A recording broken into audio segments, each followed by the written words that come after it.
तुमने कभी सोचा है कि एक यूनिवर्स काफी क्यों नहीं होता? अगर एक यूनिवर्स है तो दूसरा क्यों? दो नहीं अनंत यूनिवर्सेस क्यों? मार्वल और डीसी दोनों ही सिंगल यूनिवर्स तक सीमित नहीं हैं, बल्कि इनका पूरा मल्टीवर्स है जो ओमनीवर्स का एक छोटा पार्ट है। पर ये pocket dimensions, dark dimensions, quantum realms और अदर वर्ल्ड्स क्या हैं? क्या ये सिर्फ एक फैंसी वर्ड्स हैं या फिर इनका एक डीप स्ट्रक्चर है जो इन सब को लॉजिकली कनेक्ट करता है? क्या तुम मार्वल और डीसी के यूनिवर्स स्ट्रक्चर को एक ही बार में समझना चाहते हो बिना किसी कंफ्यूजन के? तो ये वीडियो तुम्हारे लिए है।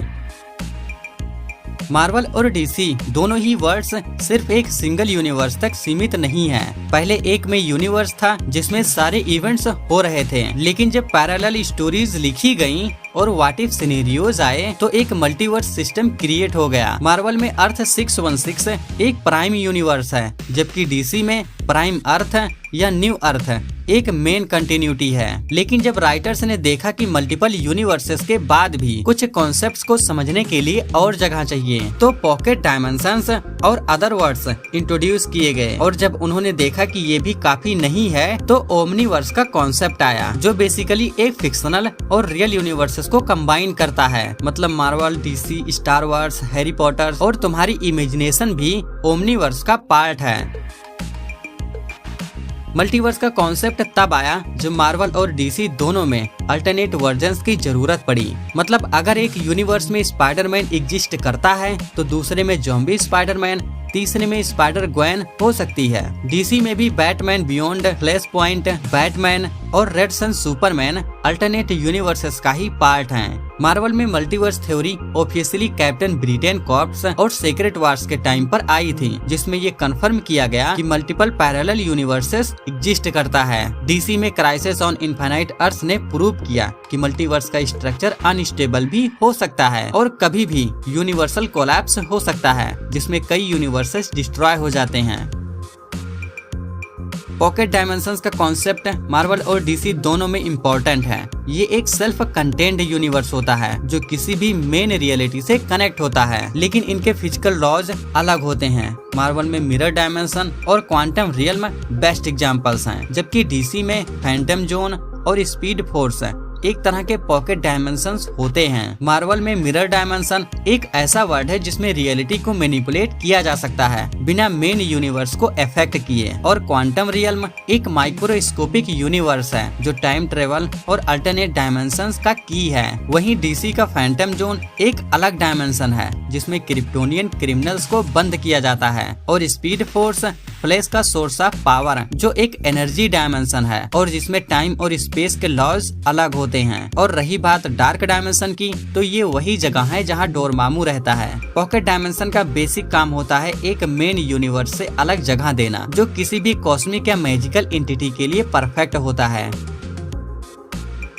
अगर मल्टीवर्स अनंत यूनिवर्सेस का कलेक्शन है तो ओमनीवर्स इन सभी मल्टीवर्सेस का कलेक्शन है। मतलब मार्वल और डीसी सिर्फ एक मल्टीवर्स तक लिमिटेड नहीं है, बल्कि इनका पूरा स्ट्रक्चर ओमनीवर्स का एक स्मॉल पार्ट है। मार्वल और डीसी ओमनीवर्स में रियल वर्ल्ड के भी एलिमेंट आते हैं। डीसी के हाइपर टाइमलाइन कॉन्सेप्ट के हिसाब से हर एक स्टोरी जो लिखी गई है वो कहीं न कहीं एग्जिस्ट करती है। मार्वल के बियॉन्डर्स एक ऐसी रेस है जो ओमनीवर्स के क्रिएटर्स के बराबर है। मतलब जो भी इमेजिनेशन में आ सकता है वो किसी न किसी रियलिटी में एग्जिस्ट करता है। मार्वल और डीसी दोनों ही कभी न कभी अपनी स्टोरीज चेंज करते हैं, जिसे रीटकन या रिबूट कहा जाता है। जब कोई टाइमलाइन या स्टोरी चेंज होती है तो इसका मतलब एक नए यूनिवर्स का क्रिएशन होता है। मार्वल में सीक्रेट वार्स 2015 इसमें पुराने मल्टीवर्स को डिस्ट्रॉय करके नए मल्टीवर्स का क्रिएशन किया गया। और डीसी में क्राइसिस ऑन इनफाइनाइट अर्थ जिसमें सारे अल्टरनेट यूनिवर्सेस मर्ज किए गए और एक नई टाइमलाइन सेट की गई। ये प्रूफ करता है कि मल्टीपल यूनिवर्सेस का एग्जिस्टेंस ऑफिशियली मार्वल और डीसी के फ्रेमवर्क्स में लिखा गया है। अगर हर एक डिसीजन एक नए यूनिवर्स को क्रिएट करता है तो क्या एक टाइम आएगा जब अनंत यूनिवर्सेस हो जाएंगे और एक सिस्टम कोलैप्स हो जाएगा? सीक्रेट वार्स और क्राइसिस इवेंट्स में ये ऑलरेडी दिखाया गया है कि अगर रियलिटी अनस्टेबल हो जाए तो इसका कोलैप्स होना तय है। मार्वल में इनकर्जन्स का कॉन्सेप्ट इंट्रोड्यूस किया गया है, जिसमें एक यूनिवर्स दूसरे से टकराए तो दोनों डिस्ट्रॉय हो सकते हैं। डीसी में भी पैरालैक्स और एंटी मॉनिटर ने मल्टीवर्स को कोलैप्स कर दिया था। मान लो अगर इसी तरह कभी एक अल्टीमेट इवेंट होता है जो सारे यूनिवर्सेस को कंबाइन कर दे, तो एक फाइनल यूनिवर्सल कोलैप्स हो सकता है जिसमें सब कुछ खत्म हो जाएगा।